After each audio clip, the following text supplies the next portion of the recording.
Hello student, good morning. तो student जैसे कि हम लोग देखे थे जो पिछले क्लास में हम लोग सेट 1 को कंप्लीट किए थे, ठीक है। आज हम लोग सेट 2 का क्वेश्चन को देखेंगे और आज सेट 2 को भी कंप्लीट करेंगे।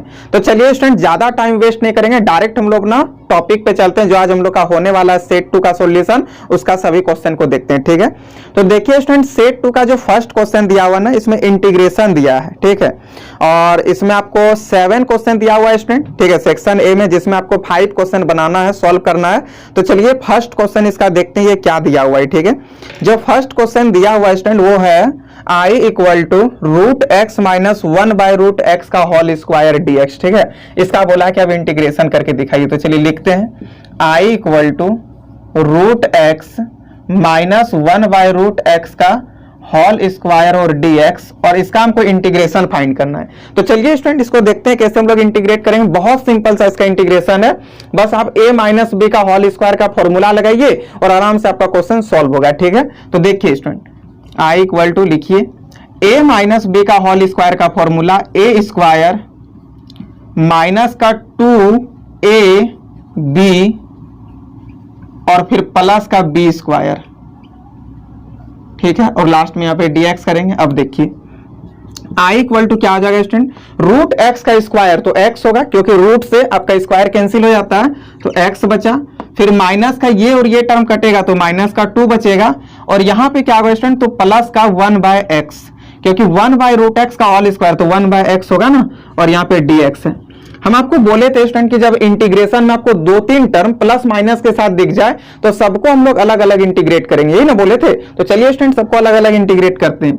लिखेंगे यहाँ पे I इक्वल टू एक्स का integration student x square minus 2 का इंटीग्रेशन 2x हो जाएगा, और 1 बाय एक्स का इंटीग्रेशन क्या होगा स्टूडेंट, तो सोच के देखिए 1 बाय एक्स का होता है लॉग मॉड एक्स होता है ना, प्लस का लॉग मॉड एक्स और प्लस का c, ये हो जाएगा इसका फाइनल आंसर, ठीक है। x का हो गया एक्स स्क्वायर बाय 2 होता है, और फिर स्टूडेंट माइनस 2 है, ये तो कांस्टेंट होगा, इंटीग्रेशन ऑफ dx, तो x हो गया, और 1 बाय एक्स का लॉग मॉड एक्स और प्लस c, ठीक है। तो चलिए स्टूडेंट्स आगे हम लोग और भी इसी में क्वेश्चन देखते हैं। इसी का क्वेश्चन नंबर 2 देखिए। क्वेश्चन नंबर 2 में आपको बोला ऑर्डर और डिग्री फाइंड करने के लिए, जो कि काफी सिंपल सा क्वेश्चन दिया हुआ है। बहुत सारे बच्चे मुस्कुरा रहे होंगे जो मेरे पास देवघर में क्लास के होंगे, सर आप सेम यही एग्जांपल दिए थे और सेट में भी मिल गया। तो स्टूडेंट्स हम ये बात आपको पहले ही बोले थे कि जो क्वेश्चन को हम इंपॉर्टेंट करा दे और जो क्वेश्चन हम टेस्ट वगैरह में दे उसको एकदम बढ़िया सबको रिविजन कर लेना है। कंफर्म है कि देखिए, अब हम कंफर्म तो नहीं कर सकते, लेकिन हाँ 99% चांसेस होता है कि उस टाइप का एक क्वेश्चन एग्जाम में पूछे, ठीक है। तो देखिए स्टूडेंट जो सेकंड नंबर क्वेश्चन दिया हुआ है, इसमें ऑर्डर और डिग्री बोला लिखने के लिए। क्या दिया हुआ है स्टूडेंट क्वेश्चन, तो d2y by dx square, d2y by dx square का होल क्यूब, और फिर प्लस का प्लस dy बाई dx का whole square plus dy by dx का होल स्क्वायर, और फिर plus cos dy by dx plus का 11 इक्वल टू 0, ये चीज दिया हुआ है, ठीक है। इसका स्टूडेंट्स आपको ऑर्डर और डिग्री बताना। आप सोच के देखिए स्टूडेंट, सबसे अधिक बार डिफरेंशिएशन ये हुआ, सबसे अधिक कितना बार डिफरेंशिएशन हुआ, 2 बार, तो ऑर्डर क्या हो जाएगा 2, ठीक है, ऑर्डर हो जाएगा 2। लेकिन इसका डिग्री क्या होगा स्टूडेंट, बताइए कमेंट सेक्शन में जरूर बताइएगा। डिग्री इसका होगा नॉट डिफाइंड, और क्यों होगा नॉट डिफाइंड ये चीज आप लोग को बताना है, ठीक है। देखें कितना सारे बच्चों को ये बात याद है कि इसका डिग्री नॉट डिफाइंड क्यों होगा, ये चीज आपको बताना है। चलिए स्टूडेंट्स फिर आगे हम लोग और भी इसी में क्वेश्चन देखते हैं।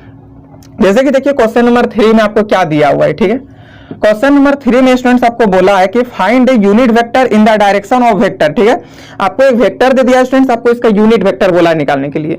और ये यूनिट वेक्टर में स्टूडेंट्स फॉर्मूला क्या होता है, जैसे ए वेक्टर का यूनिट वेक्टर निकाल रहे, इसका मतलब ये होता है कि A cap equal to A vector divided by magnitude of A vector, ये ना होता है। इसका मतलब ये हुआ स्टूडेंट्स कि जिस आप वेक्टर का यूनिट वेक्टर निकालना चाह रहे हैं उस वेक्टर में आपको कैप लगा देना है, इक्वल टू वो वेक्टर डिवाइडेड बाई उस वेक्टर का मैग्नीट्यूड। तो चलिए स्टूडेंट हम लोग लिखते हैं यहाँ पे क्वेश्चन नंबर 3 में जो दिया हुआ है आई कैप प्लस जे कैप माइनस के कैप, ठीक है। इसको इसी का हम लोग को बोला है कि अब हमको यूनिट वेक्टर बताइए। तो स्टूडेंट सबसे पहले इसका मॉड निकाल लेंगे, ठीक है। ए कैप इक्वल टू क्या हो जाएगा, A vector divided by mod of A vector, ये होता है फॉर्मूला।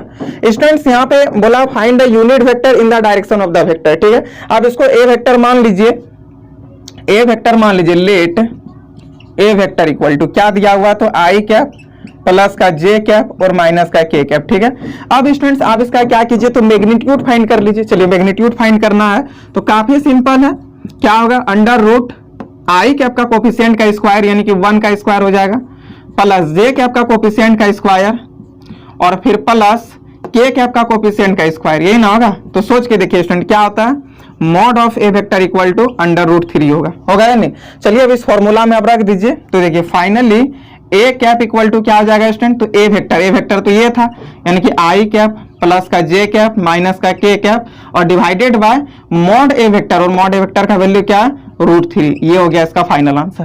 तो इतना सिंपल से इसका सॉल्यूशन था स्टूडेंट। चलिए आगे इसी प्रकार हम लोग क्वेश्चन नंबर 4 पे चलते हैं और देखते हैं क्या दिया। देखिए यदि स्टूडेंट्स आपको किसी भी क्वेश्चन में किसी भी जगह पे थोड़ा सा भी दिक्कत हो तो कमेंट सेक्शन में आप कमेंट करके पूछ सकते हैं। साथ ही साथ स्टूडेंट्स आपको स्क्रीन में ये साइड आपको मेरा फोन नंबर दिख रहा होगा, ठीक है, इधर वही है मेरा नंबर स्टूडेंट्स। अच्छा, जो दोनों में से किसी भी साइड दिखे, ठीक है, वो एडिटिंग के बाद हम लोग मतलब सोचते हैं किधर रखे, तो जहां भी आपको नंबर दिखे वो मेरा फोन नंबर है, व्हाट्सएप नंबर भी है, आप उसमें कॉल करके या फिर व्हाट्सएप में मैसेज करके आप अपना डाउट को क्लियर कर सकते हैं। ठीक है, चलिए आगे और भी इसी में क्वेश्चन देखते हैं स्टूडेंट। क्वेश्चन नंबर 4 दिया हुआ है, क्या दिया स्टूडेंट, क्वेश्चन नंबर 4 में बोला है कि आप लेमडा का वैल्यू फाइंड कीजिए जहां पे आपको हम ए वेक्टर और बी वेक्टर दे दिए। ठीक है, तो चलिए स्टूडेंट 2 वेक्टर दिया हुआ और लेमडा हमको फाइंड करना है। ठीक है, और ये भी बोल दिया है कि जो दोनों वेक्टर है ना, ए वेक्टर और बी वेक्टर, वो दोनों परपेंडिकुलर एक दूसरे का।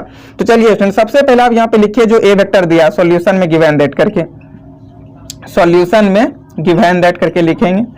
चलिए सॉल्यूशन करके गिवन दैट क्या दिया हुआ है स्टूडेंट, तो ए वेक्टर हम लोग को दे दिया है 3i कैप प्लस का जे कैप माइनस का 2k cap, 3i cap plus का जे कैप और माइनस का 2k कैप। और इसी में हम लोग को देखिए बी वेक्टर भी दे दिया है। ठीक है, और वो बी वेक्टर क्या दिया है स्टूडेंट, तो आई cap plus lambda J cap, I cap plus lambda J cap और माइनस का 3k कैप। ठीक है, माइनस का 3k कैप, और बोला कि अब लेमडा का वैल्यू फाइंड करके बताइए क्या होगा। तो स्टूडेंट देखिए जब दोनों वेक्टर परपेंडिकुलर है इसका मतलब ये दोनों का डॉट प्रोडक्ट भी 0 के बराबर होगा। तो एक काम कीजिए, आप यहाँ पे लिखिए चूंकि A vector perpendicular B vector, ठीक है, इसलिए A vector dot B vector equal to 0, क्योंकि यदि 2 वेक्टर परपेंडिकुलर है इसका मतलब वो दोनों का डॉट प्रोडक्ट 0 की इक्वल होगा। अब स्टूडेंट्स ए वेक्टर के जगह पे ए वेक्टर का वैल्यू लिखिए, तो ए वेक्टर आपका क्या है स्टूडेंट, 3i कैप प्लस का जे कैप और माइनस का 2k कैप। ठीक है, और बी वेक्टर के जगह पे बी वेक्टर का वैल्यू लिखिए, क्या है, तो i कैप प्लस का लेमडा जे कैप और फिर माइनस का 3k कैप इक्वल टू 0 हो जाएगा। अब चलिए मल्टीप्लाई करते हैं, तो 3 × 1 स्टूडेंट मिलकर के 3 होगा, प्लस 1 × लेमडा तो मिलकर के लेमडा होगा, -2 और -3 मिलकर के प्लस का 6 होगा equal to 0। 6 + 3 9, lambda equal to, तब यहाँ से क्या हो गया स्टूडेंट, तो लेमडा इक्वल टू -9। और यही तो बोला था कि अब लेमडा का वैल्यू फाइंड करके बताइए, तो लेमडा का वैल्यू -9 आई है। तो इतना सिंपल सा क्वेश्चन दिया हुआ है स्टूडेंट्स, आपको एकदम थोड़ा सा भी टेंशन नहीं लेना है क्योंकि मैथ्स के एग्जाम में अभी भी 2 मंथ बचा हुआ है। ठीक है, तो एकदम बढ़िया से आपका तैयारी हो जाएगा। बस आप वीडियो में बने रहिएगा, इस सीरीज में, इस सेशन में आप बने रहिएगा जो अभी हम आपको जैक बोर्ड का तैयारी करा रहे टर्म 2 का। ठीक है, और यदि आपको किसी भी जगह पे प्रॉब्लम हो तो आपको टेंशन नहीं लेना है, आपको मेरे पास भेज देना उस डाउट को, हम आपको तुरंत 1 से 2 मिनट के बीच में कोशिश करेंगे दे देने का, आपका जो भी सॉल्यूशन मेरा होगा, जो भी डाउट होगा। अभी बहुत सारे बच्चों का एकदम दिल टूट गया क्योंकि करीब हमको जहां तक लग रहा है मेरे अंदाज से कि 80% स्टूडेंट ऐसे थे जिनको लग रहा था कि जैसे पिछले साल एग्जाम नहीं हुआ कोरोना की वजह से, तो इस बार भी कोरोना का वेरिएंट जो ओमिक्रॉन आया ये ज्यादा खतरनाक होगा और इस बार भी एग्जाम नहीं होगा। लेकिन ये सपना टूट गया, दिल टूट गया वो सभी बच्चों का जो सोच रहे थे कि एग्जाम नहीं होगा।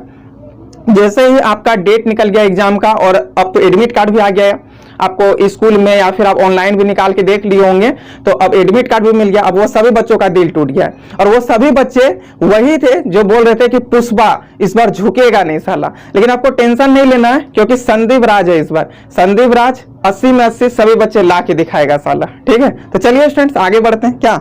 चलिए क्वेश्चन नंबर नेक्स्ट पे हम लोग देखते हैं क्या दिया हुआ है। जो नेक्स्ट क्वेश्चन नंबर 5 दिया हुआ है स्टूडेंट्स, क्वेश्चन नंबर 5 में बोला कि if a line makes equal angles with the x axis, y axis and z axis, find its direction cosines. इसका मतलब स्टूडेंट्स क्या दिया है कि एक लाइन है जो कि एक्स एक्सिस के साथ, वाई एक्सिस के साथ और जेड एक्सिस के साथ ना एक ही सेम एंगल बना रहा है, तो आपको बताना है कि इसका डायरेक्शन कोसाइंस क्या होगा।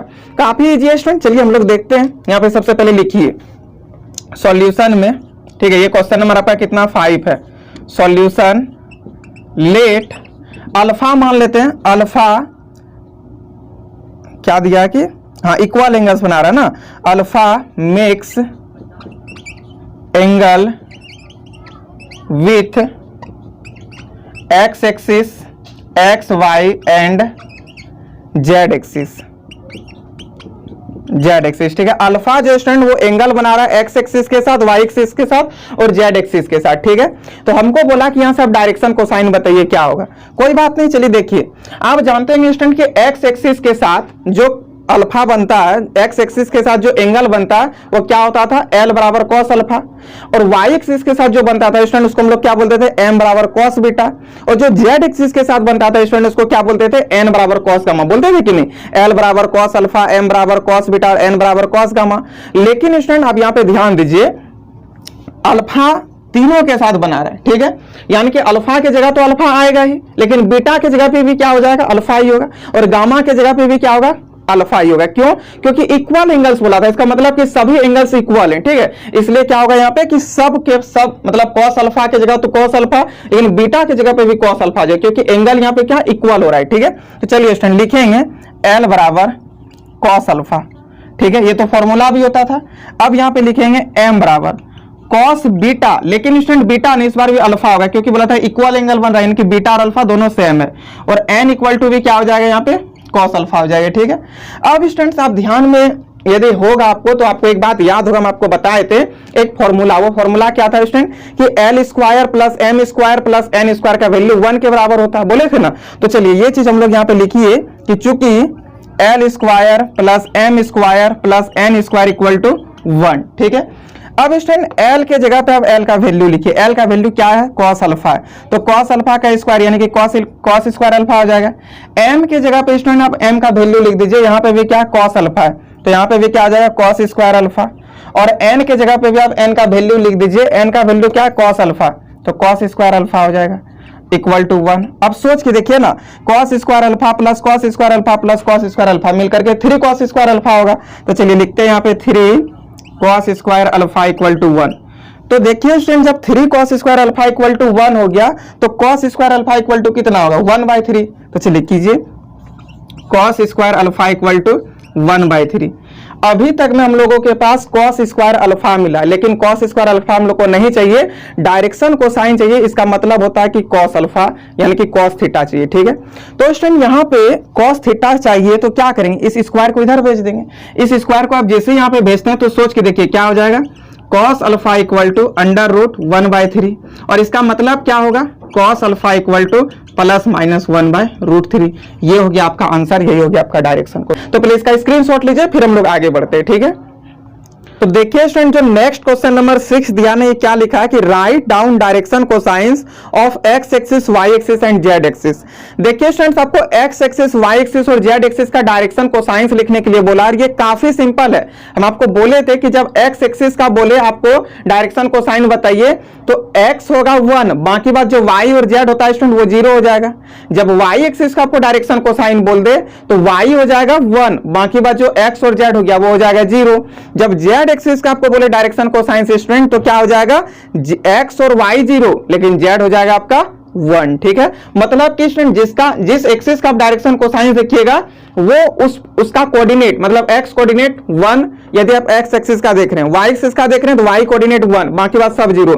यदि आप जेड एक्सिस का देख रहे हैं तो जेड कोऑर्डिनेट 1, बाकी बात सब 0। ठीक है, तो चलिए स्टूडेंट वही बोला है कि आप तीनों एक्सिस का हमको बताइए कि ये डायरेक्शन कोसाइंस क्या होगा। तो देखिए स्टूडेंट लिखिए यहाँ पे direction cosines of x axis, x axis का डायरेक्शन कोसाइन स्टूडेंट 1 0 0 हो जाएगा।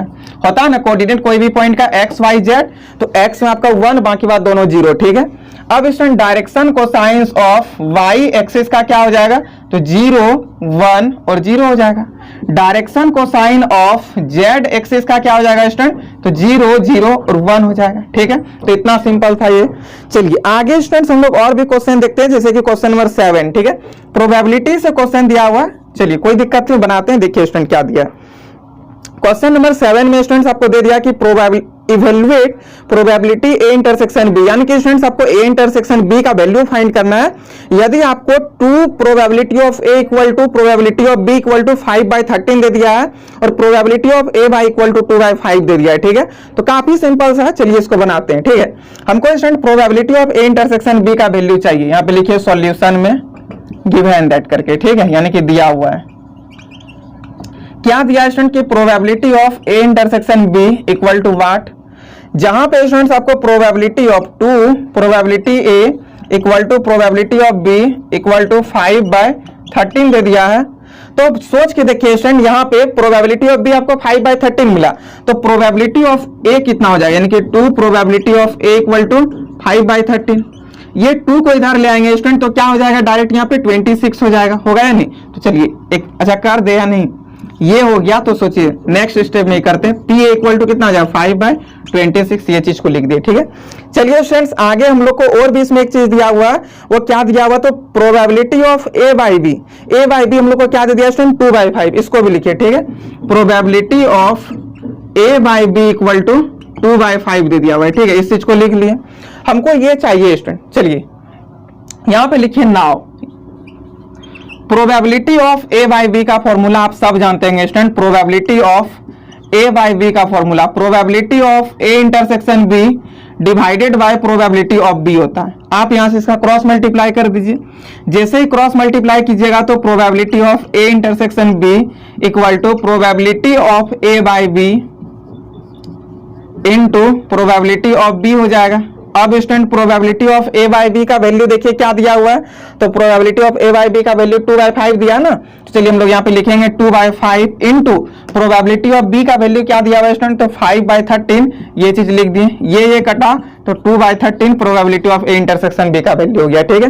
तो ये है स्टूडेंट्स आपका क्वेश्चन नंबर 8। चलिए इसको हम लोग सॉल्व करते हैं, ठीक है। इस टाइप का क्वेश्चन में हम लोग क्या करते थे, तो ऊपर साइन बनाते थे और इस एंगल को हम लोग वहां पे लिखते थे, ठीक है। चलिए इसका लिखने का तरीका बताते हैं स्टूडेंट। यहाँ पे लिखिए I इक्वल टू साइन, जो एंगल यहाँ पे है ना सेम एंगल, सेम इसी चीज को हम लोग यहाँ पे बनाते थे। पहले इसको लिखते थे कि नहीं, x माइनस बी, फिर माइनस x माइनस ए, और फिर डिवाइडेड बाय यहाँ पे जो है उसको लिखिए cos x minus A into cos X minus B. अब सोच के देखिए स्टूडेंट, आप यहाँ पे ये आपका क्या प्लस का x और माइनस का x तो कट जाएगा, माइनस और माइनस मिलकर के प्लस ए और माइनस बी होगा, यानी कि स्टूडेंट यहाँ पे आपके पास साइन ए माइनस बी बच जाता है। जब यहाँ पे साइन ए माइनस बी हो जाता है, इसका मतलब यहाँ पे भी हमको जब यहाँ पे यदि एक 1/sin a माइनस बी से मल्टीप्लाई करना होगा, तब ना दोनों करके कट करके फिर से यही सेम चीज मिलेगा। चलिए बार फिर से समझिए स्टूडेंट, क्या किए हम आपको बोले थे कि यहाँ पे जब कॉस कॉस का टर्म इस टाइप का दिखे या फिर साइन साइन का टर्म इस टाइप का दिखे, तो यहाँ पे आपको साइन लिखना है, आगे वाला एंगल को यहाँ पे लिखेंगे, फिर माइनस इसको यहाँ पे लिखेंगे। और स्टूडेंट यहाँ पे आपको देखना है एक्स और एक्स कटा तो ए और माइनस बी बच जाता है, यानी कि साइन के अंदर ए माइनस बी, तो उसको यहाँ पे लिखना होगा साइन ए माइनस बी। चलिए ये चीज हो गया। अब आगे हम लोग इसका सॉल्यूशन करते हैं, ठीक है। चलिए स्टूडेंट अब यहाँ से आप फॉर्मूला लगाइए, जो यहाँ पे है 1/sin a माइनस बी, इसको लिखे, फिर इंटीग्रेशन देखिए sine a minus B. Student sine a minus B का फॉर्मूला क्या होता है, sine a into cos B minus cos A into sine B होता है ना। तो इस फॉर्मूला को यहाँ पे लिखेंगे sine a into cos B minus cos A into sine B, और जो नीचे है उसको लिखिए, नीचे क्या है तो cos X minus A into cos X minus B, और यहाँ पे dx है, इसको कर दीजिए। अब स्टूडेंट ये cos x minus A into cos X minus B से आप दोनों टर्म को डिवाइड कर दीजिए, ठीक है। चलिए डिवाइड करते हैं, तो I equal to student 1/sin a minus B integration, यहाँ पे देखिए जैसे ही cos x minus A into cos X minus B से डिवाइड करेंगे तो ये cos x माइनस ए और cos x माइनस ए कटेगा, तो sin x माइनस बी और cos x minus B divide में स्टूडेंट क्या हो जाएगा tan x माइनस बी। सोच के देखिए ये चीज होगा यानी। फिर यहाँ पे माइनस है ना, तो माइनस कीजिए, और देखिए स्टूडेंट यहाँ पे cos x minus B, cos x minus B कटा तो साइन थीटा बटे cos थीटा मिलकर के क्या आ जाएगा tan थीटा। हम भले थीटा बोले स्टूडेंट लेकिन थीटा की जगह पे क्या है x माइनस है, तो इस चीज को आपको भी लिखना है। अब स्टूडेंट इंटीग्रेशन में दो टर्म आपको अलग अलग जब प्लस माइनस में दिखे तो दोनों को अलग अलग इंटीग्रेट करते हैं, तो चलिए यहाँ पे भी हम लोग वही काम करेंगे। ठीक है, integration 1 by sine a minus B, अलग अलग इंटीग्रेशन करें। हम क्या बोले थे स्टूडेंट कि जब इंटीग्रेशन में आपको दो टर्म प्लस या माइनस के साथ दिख जाए तो दोनों को हम लोग अलग अलग इंटीग्रेट कर देंगे। ठीक है, तो चलिए student tan x minus B को अलग इंटीग्रेशन कीजिएगा, integration tan x minus B और यहाँ पे dx हो जाएगा, फिर minus integration tan x minus a और dx हो जाएगा। अब देखिए स्टूडेंट यहाँ पे जो इसको लिखिए 1 by sine a minus B, और बताइए स्टूडेंट tan थीटा का इंटीग्रेशन क्या होता है, tan x का integration log mod sec x होता है, तो लिखेंगे हम लोग यहाँ पे log mod sec x। sec x के जगह पे जो चीज है स्टूडेंट उसको लिख दीजिए, फिर यहाँ पे माइनस है log mod sec x, लेकिन x के जगह पे जो चीज है उसको लिखे और फिर प्लस का c कर दिए। Student log m minus log n का फॉर्मूला दिख रहा है ना, तो चलिए यहाँ पे लगाइए और फाइनली देखिए आपका आंसर हो गया 1 by sine a minus B into log m by n, तो फॉर्मूला क्या student sec x minus B by sec x minus a और यहाँ पे हो जाएगा प्लस का c। ठीक है, ये हो गया इसका फाइनल आंसर। स्टूडेंट इस क्वेश्चन को आप यहाँ पे चेंज भी कर सकते हैं कॉस में, बात बराबर आप नहीं भी कीजिएगा, ये भी आंसर आप चेंज कर भी देते हैं तो भी आपका आंसर राइट ही होगा। ठीक है, देखिए स्टूडेंट जो क्वेश्चन नंबर 9 है ना, ये दिया हुआ इंटीग्रेशन, तो चलिए इसको हम लोग सॉल्व करते हैं। बहुत सिंपल सा क्वेश्चन है स्टूडेंट, इसको देखिए सॉल्व करना कितना आसान है। इसको हम लोग क्या कर सकते हैं स्टूडेंट, लिखिए i बराबर integration e to the power x। Student यहाँ पे x है ना, x को लिखिए, यदि हम -3 को -1 और -2 लिखे तो क्या कोई दिक्कत होगा, क्या नहीं होना चाहिए दिक्कत। चलिए देखिए अब स्टूडेंट ये x -1 को एक साथ रख लीजिए और -2 को रहने दीजिए इधर, और दोनों को अलग अलग कर दीजिए अब डिवाइड। ठीक है, अब जैसे ही दोनों को डिवाइड करते हैं स्टूडेंट तो integration e to the power x -1 by x -1 का होल क्यूब, फिर -2 बाय x -1 का होल क्यूब हो जाएगा। ठीक है, और यहाँ पे dx होगा, कर दिए। एक टर्म से कटेगा तो यहाँ पे स्क्वायर बचेगा, इसका मतलब integration e to the power x 1 by x -1 का होल स्क्वायर, फिर प्लस यदि हम लोग इसको लिखे -2 बाय x -1 का होल क्यूब तो शायद आपको दिक्कत नहीं होना चाहिए। ठीक है, अब देखिए स्टूडेंट आप यहाँ पे देख सकते हैं, हम आपको एक इंटीग्रेशन में बताए थे तरीका कि यदि integration i equal to e to the power x F x plus F dash x dx हो तो इसका डायरेक्ट फॉर्मूला आता है स्टूडेंट क्या इंटीग्रेशन में, e to the power x F x plus C होता है कि नहीं। सेम देखिए स्टूडेंट यहाँ पे i equal to e to the power x, ये फंक्शन और इसका यहाँ पे आपको डिफरेंशिएशन मिल रहा है, तो इसमें भी हम लोग वही फॉर्मूला का यूज कर लेंगे। ठीक है, तो देखिए स्टूडेंट इसको सॉल्व करने के लिए यहाँ पे अब लिखिए कि चूंकि i equal to integration e to the power x F x plus F dash x dx हो तो इसका फॉर्मूला क्या होता था, i equal to e to the power x F x plus C होता है ना, तो इस चीज को हम लोग लिख लिए। ठीक है, अब स्टूडेंट आप यहाँ पे लिखिए कि आपका एफ एक्स है कौन और एफ डैश एक्स कौन है। ठीक है, लिखिए यहाँ पे here f x equal to क्या है, तो 1 बाय x -1 का होल स्क्वायर है, और f dash x equal to क्या है स्टूडेंट, तो माइनस का 2 बाय x -1 का होल क्यूब है, इस चीज को लिखे। तो स्टूडेंट्स यहाँ पे इंटीग्रेशन का फॉर्मूला क्या हो जाएगा, e to the power x F x और प्लस का c। अब लिखिए इसलिए i equal to e to the power x, ये तो रहेगा ही, एफ एक्स के जगह पे अब एफ एक्स का वैल्यू रख दीजिए स्टूडेंट x -1 का होल स्क्वायर और प्लस का c, ये हो गया इसका फाइनल आंसर। तो इतना सिंपल सा ये क्वेश्चन था स्टूडेंट। चलिए आगे बढ़ते हैं नेक्स्ट क्वेश्चन पे। जो नेक्स्ट क्वेश्चन है स्टूडेंट वो भी इंटीग्रेशन का ये क्वेश्चन नंबर 10, चलिए इसको भी सॉल्व कर लेते हैं। क्वेश्चन नंबर 10 में स्टूडेंट आपको दिया हुआ है इंटीग्रेशन 0 से 1 फिर क्या दिया x e to the power x square और dx। ठीक है, देखिए स्टूडेंट, हम लोग यहाँ पे क्या करेंगे, हम बोले थे कि इंटीग्रेशन को सॉल्व करते वक्त यदि आपको किसी भी चीज का डिफरेंशिएशन मिले तो स्टूडेंट जिस चीज का आपको डिफरेंशिएशन मिलेगा ना उसी को टी कर लेंगे और वहां से उसको डिफरेंशिएशन करने के बाद डीएक्स का वैल्यू निकाल लेंगे और फिर स्टूडेंट हम लोग लिमिट को चेंज करेंगे और आराम से फिर वैल्यू हम लोग का इंटीग्रेशन वो सॉल्व हो जाएगा। नहीं समझ पाएंगे हम आपको क्या बोले, चलिए फिर से समझिए। स्टूडेंट इंटीग्रेशन को सॉल्व करते वक्त यदि आपको लगे कि किसी चीज का हम लोग को डिफरेंशिएशन मिल रहा है तो जिस चीज का आपको डिफरेंशिएशन मिले उसी को टी मान लेना है और वहां से डिफरेंशिएशन करने के बाद आप उसको डीएक्स का वैल्यू निकाल लीजिए। ठीक है, तो चलिए स्टूडेंट वही काम यहाँ पे करेंगे। देखिए एक्स स्क्वायर का डिफरेंशिएशन यहाँ पे 2x मिल रहा है, 2 तो कांस्टेंट है, कोई फर्क नहीं पड़ेगा। तो चलिए लिखिए लेट टी बराबर x square, differentiation both side with respect to x. ठीक है, यहां से आप dt बटे dx निकालिए स्टूडेंट, तो 2x हो जाएगा, तो यहां से dx का वैल्यू क्या हो जाएगा, dt बाई 2x हो जाएगा। अब स्टूडेंट आप यहां से इसका लिमिट को चेंज कर लीजिए। ठीक है, तो लिखिए पुट, चलिए अच्छा इधर ही लिख देते हैं। ठीक है, पुट यहां पे स्टूडेंट x और t में लिमिट चेंज हो जाएगा ना, तो कीजिए यहाँ पे x लिखिए, यहाँ पे t लिखिए। ठीक है, जब स्टूडेंट x के जगह पे आप 0 रखिएगा तो t का भी वैल्यू 0 मिलेगा, जब 1 रखिएगा x के जगह पे तो भी आपको t का वैल्यू 1 ही मिलेगा। जो नया लिमिट हुआ स्टूडेंट वो भी क्या है हम लोग के पास 0 और 1 ही आया। अब यहाँ पे लिखना नाउ i इक्वल टू 0 से 1। ठीक है, x है स्टूडेंट लिखिए e टू दी पावर, आप तो इसको t माने थे लिखिए, और dx के जगह पे dx का वैल्यू लिख दीजिए क्या, तो dt बाय 2x, x से x कटा, ये 1/2 कांस्टेंट हो गया, उसको बाहर कर दीजिए। ठीक है, तो इंटीग्रेशन 0 से 1 e to the power t और dt हो जाएगा।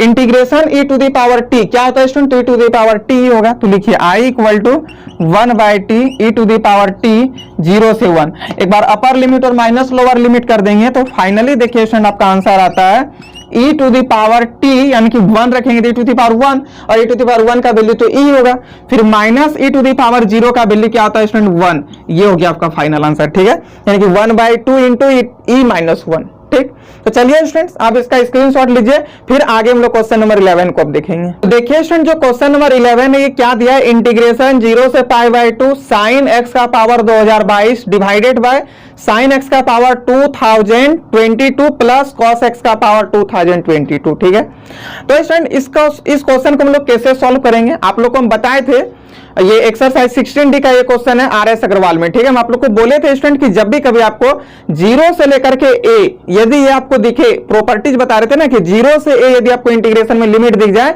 fx dx, तो क्या करेंगे स्टूडेंट, 0 से a f 0 plus a minus x और dx कर देंगे, करेंगे कि नहीं। मतलब कि स्टूडेंट यहाँ पे 0 प्लस π/2, इस x में क्या करेंगे 0 प्लस π/2 माइनस एक्स। ठीक है, तो चलिए सॉल्व करते हैं स्टूडेंट, इसको लिख करके लिखिए यहाँ पे स्टूडेंट सबसे पहले आप, अच्छा साइन x का पावर 2022 का मतलब साइन 2022 उसके बाद x होगा ना, जैसे साइन x का होल स्क्वायर तो इसका मतलब साइन स्क्वायर x होता था, उसी प्रकार यहाँ पे हो जाएगा। ठीक है, इसका मतलब कि स्टूडेंट हम लोग यहाँ पे लिखेंगे i इक्वल टू 0 से लेकर के π/2, फिर आप पहले इसको इक्वेशन नंबर 1 कर लीजिए। ठीक है, उसके बाद फिर यहाँ पे लिखिए साइन 2022 π/2 माइनस एक्स, हम बोले 0 प्लस π/2 करने स्टूडेंट, 0 प्लस π/2 माइनस एक्स करने के लिए 0 प्लस π/2 करेंगे, यानी कि π/2 माइनस एक्स होगा, फिर डिवाइडेड बाय यहाँ पे क्या हो जाएगा साइन, फिर π/2 माइनस एक्स होगा या नहीं, और फिर प्लस का यहाँ पे कॉस π/2 माइनस एक्स हो जाएगा, और यहाँ पे dx कीजिए। अब देखिए स्टूडेंट साइन π/2 माइनस थीटा तो cos थीटा होता है ना, लिखिए यहाँ पे i इक्वल टू 0 से π/2 cos थीटा, लेकिन cos का जो पावर है वो तो रहेगा ही, थीटा की जगह पे x से लिख दिए।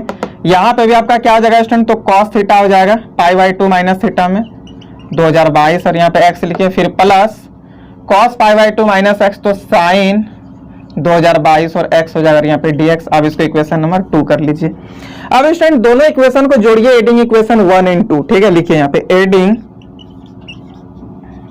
Equation 1 and 2 we get. ठीक है, यानी कि स्टूडेंट दोनों इक्वेशन को जोड़ने पर देखते हैं क्या मिलता है, तो i प्लस आई स्टूडेंट मिलकर के क्या हो जाएगा 2i इक्वल टू, ये 0 से π/2 तो है, रहने दीजिए। जैसे अब ये दोनों को ऐड करते हैं स्टूडेंट तो क्या हो जाएगा sine 2022x plus cos 2022x divided by sine 2022x plus cos 2022 x और यहाँ पे dx हो जाएगा। ये दोनों कटा स्टूडेंट, तो आपके पास अब क्या बच गया यहाँ पे 2i इक्वल टू इंटीग्रेशन 0 से π/2 और dx। इंटीग्रेशन dx इसका वैल्यू क्या होता है स्टूडेंट, x होता है, यानी कि 2i इक्वल टू x हो जाएगा और 0 से π/2। Upper limit minus lower limit करेंगे स्टूडेंट, यानी कि 2i इक्वल टू π/2 माइनस का 0। तो यहां से स्टूडेंट फाइनली देखिए i इक्वल टू हम लोग के पास क्या हो जाएगा π/4। ये हो गया हम लोग का फाइनल आंसर।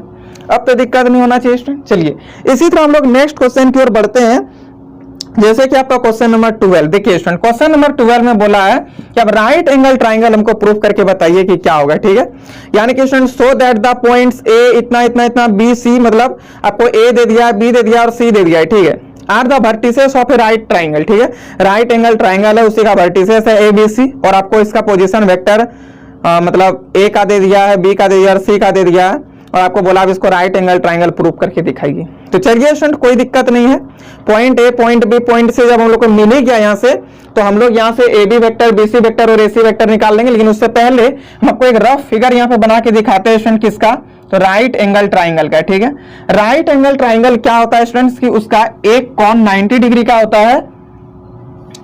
एक कॉन जो होता है स्टूडेंट 90 डिग्री का, तो देखिए यहाँ पे ये 90 डिग्री का हो गया, और इसका स्क्वायर यानी कि h का स्क्वायर इक्वल टू क्या होता है p का स्क्वायर और प्लस b का स्क्वायर। तो यही चीज हम लोग प्रूफ कर देंगे स्टूडेंट, हम लोग का हो जाएगा। ठीक है, मान लीजिए ये a वर्टिसेस होगा, ये b होगा, ये c होगा, तो a b वेक्टर आराम से निकल जाएगा, a c वेक्टर भी आराम से निकल जाएगा और b c वेक्टर भी आराम से निकल जाएगा।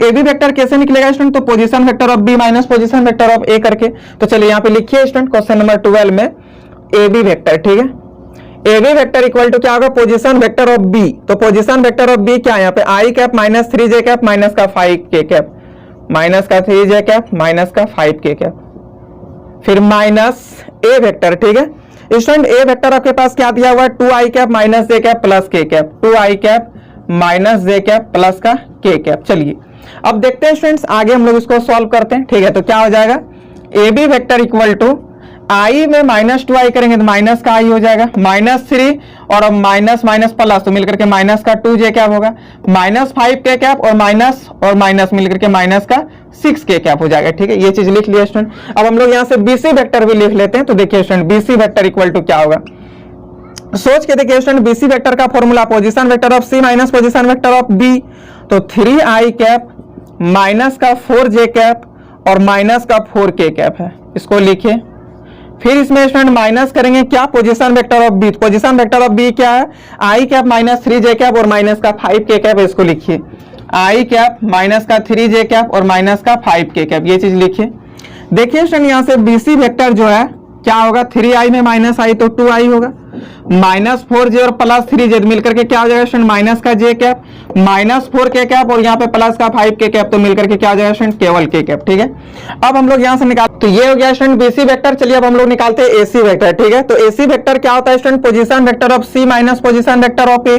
तो देखिए student position vector of C हम लोग को क्या दिया हुआ है, पोजीशन वेक्टर ऑफ C दिया है 3i कैप माइनस का 4j कैप और माइनस का 4k कैप। ठीक है, 3i कैप माइनस का 4j कैप और माइनस का 4k कैप, फिर minus position vector of A. Position vector of A क्या होगा student, 2i cap minus j cap plus k cap. चलिए इसको लिखिए, 2i cap minus j cap और प्लस का k कैप, यही ना है। चलिए इस चीज को लिख लिए। चलिए स्टूडेंट अब हम लोग यहाँ से इसको माइनस करते हैं, तो AC वेक्टर इक्वल टू 3 में स्टूडेंट 2 जाएगा तो 1 होगा, माइनस 4 और ये माइनस माइनस प्लस मिलकर के क्या हो जाएगा, माइनस का 3j कैप माइनस 4 और ये माइनस तो मिलकर के माइनस का 5k कैप। ठीक है, यही ना होगा, देखिए माइनस 4। हाँ चलिए सब सही है। अब स्टूडेंट सबका हम लोग मॉड निकाल लेते हैं। ठीक है, लिखिए now mod of AB vector. ठीक है, AB वेक्टर का मॉड क्या होगा स्टूडेंट, तो सोच के देखिए, आई कैप का कोफिशिएंट का स्क्वायर प्लस जे कैप का कोफिशिएंट का स्क्वायर प्लस के कैप का कोफिशिएंट का स्क्वायर। तो आई कैप का कोफिशिएंट -1 का स्क्वायर 1 होगा, -2 का स्क्वायर 4 होगा और 6 का स्क्वायर क्या हो जाएगा स्टूडेंट, तो 36 होगा। ये मिलकर के √41 हो गया। तो ये चीज लिखिए। ठीक है, चलिए इसी तरह स्टूडेंट अब हम लोग BC वेक्टर का निकालते हैं, मॉड ऑफ BC वेक्टर। तो BC वेक्टर का मॉड क्या हो जाएगा स्टूडेंट, वही √2 का स्क्वायर कितना होता है 4। तो चलिए लिखिए, फिर प्लस -1 का स्क्वायर 1 + 1 मिलकर के √6 और मॉड ऑफ AC वेक्टर भी लिखिए student, and mod of AC vector. इसका फॉर्मूला वही होगा स्टूडेंट, आई कैप का कोफिशिएंट का स्क्वायर प्लस जे कैप का कोफिशिएंट का स्क्वायर प्लस के कैप का कोफिशिएंट का स्क्वायर। तो क्या है यहाँ पे 1 का स्क्वायर प्लस -3 का स्क्वायर फिर प्लस 25 हो जाएगा। ये मिलकर के कितना हो गया स्टूडेंट, रूट के अंडर 35। आप सोच के देखिए स्टूडेंट, यहाँ पे mod of A B vector square mod of B C vector square plus mod of A C vector square में कुछ आपको रिलेशन मिल रहा होगा। क्या मिल रहा है स्टूडेंट, तो लिखिए कि चूंकि mod of A B vector का square equal to mod of B C vector का square plus mod of A C vector का स्क्वायर, इसलिए A B and C are right angle triangle. ठीक है, राइट एंगल ट्राइंगल, ये आपका proof हो गया। और यही चीज तो हमको प्रूफ भी करना था। ठीक है, स्क्रीनशॉट लीजिए फिर आगे बताते हैं। अच्छा, वेक्टर इक्वेशन में जब लाइन का इक्वेशन होता है तो r vector equal to R1 vector plus lambda m vector होता है। ठीक है, तो आपको पता चल गया लेमडा के बाद एम वेक्टर होता है। ठीक है, तो हम लोग यहाँ पे लिख सकते हैं कि सॉल्यूशन में वी हैव, अच्छा यहाँ पे दो ठो लाइन का इक्वेशन दिया हुआ है, तो एक को m1 वेक्टर मान लेंगे और दूसरा को m2 वेक्टर कर लेंगे। ठीक है, m1 वेक्टर इक्वल टू क्या हो जाएगा स्टूडेंट, यहाँ पे देखिए m1 वेक्टर हम लोग का क्या क्या है, तो m1 वेक्टर है 3i cap plus 2j cap plus का 6k कैप। लिखिए 3i कैप प्लस का 2j कैप और प्लस का 6k कैप। और जो m2 वेक्टर है स्टूडेंट ये क्या है, तो m2 वेक्टर भी हम लोग को दे दिया है और m2 वेक्टर दिया हुआ है आई cap plus 2j cap plus 2k cap, I cap plus 2j cap plus का 2k कैप। देखिए स्टूडेंट्स, आपको cos थीटा बराबर फॉर्मूला यदि याद नहीं तो हम बता देते क्या होता है।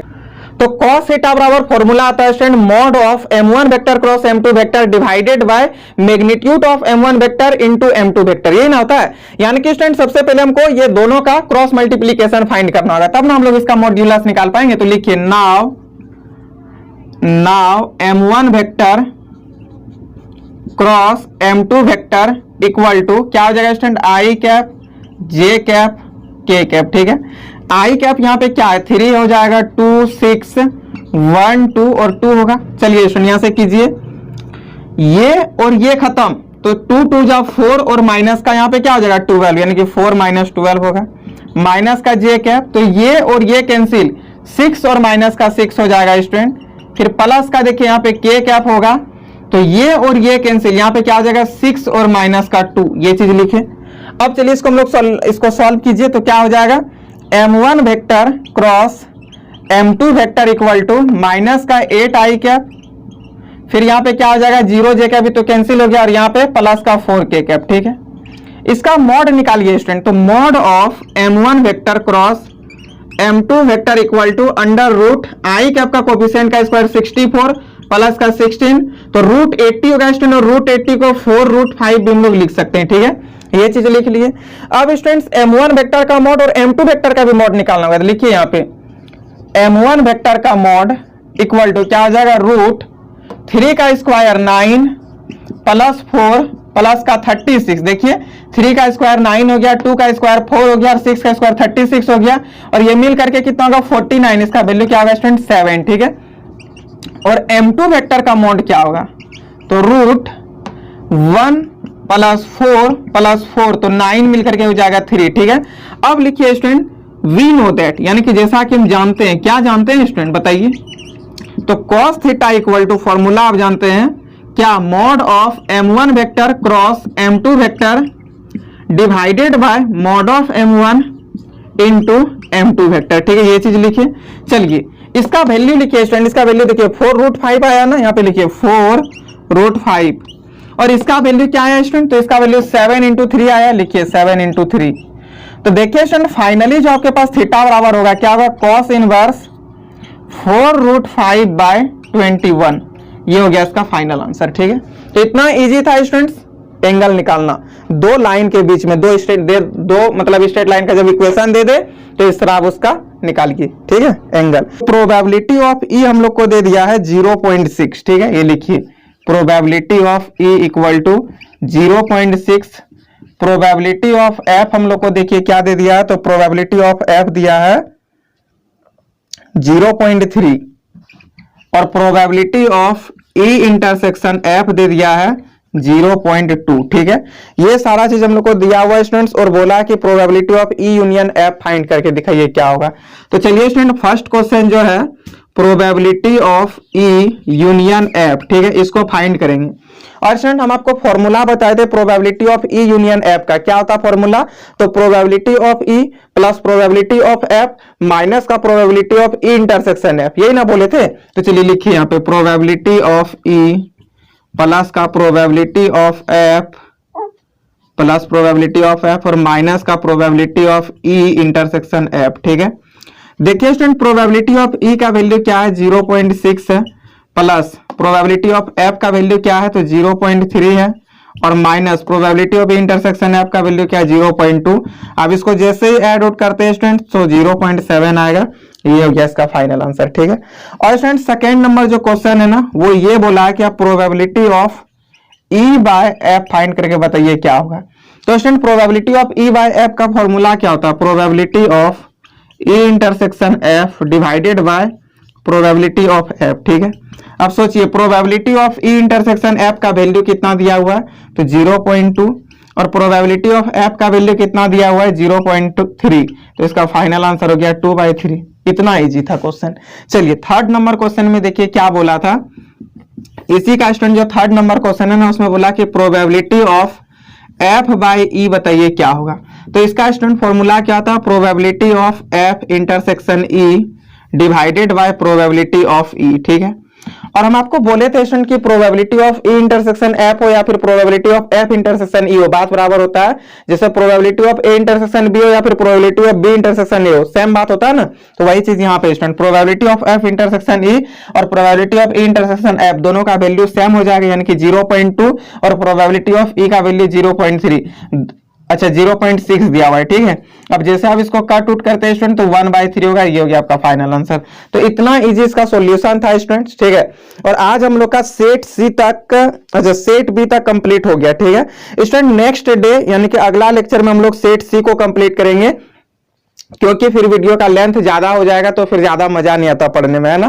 तो आज हम लोग सेट बी तक ही देखते हैं और नेक्स्ट लेक्चर में लोग सेट सी को डिस्कस करेंगे। ठीक है, तो स्टूडेंट इस वीडियो को आप सभी भाई बहन के साथ शेयर कर दीजिए जो इस बार क्लास 12 के एग्जाम देने वाले हैं, ताकि उन सभी भाई बहन का जो सोच है, जो सपना है स्टूडेंट, वो पूरा हो सके। 80 में 80 मैथ में आराम से हो जाएगा स्टूडेंट। बस आप ये 18 दिन का सीरीज हमसे देख लीजिए, आपसे बहुत बेहतर बनने वाला है। ठीक है स्टूडेंट्स, आपको कहीं भी यदि किसी भी क्वेश्चन पे डाउट हो तो हमसे जरूर पूछिएगा। बाकी बात स्टूडेंट, इस चैनल में यदि आप नए थे तो जरूर चैनल को सब्सक्राइब कर लीजिएगा।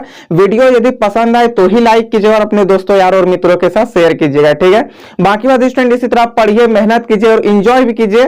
साथ ही साथ बहुत ही अधिक मेहनत करना ताकि हम लोग का नंबर अच्छा से अच्छा हो सके। ठीक, फिर स्टूडेंट इसी प्रकार हम लोग धमाकेदार अंदाज में नेक्स्ट लेक्चर में मिलेंगे। तब तक के लिए bye bye, best of luck.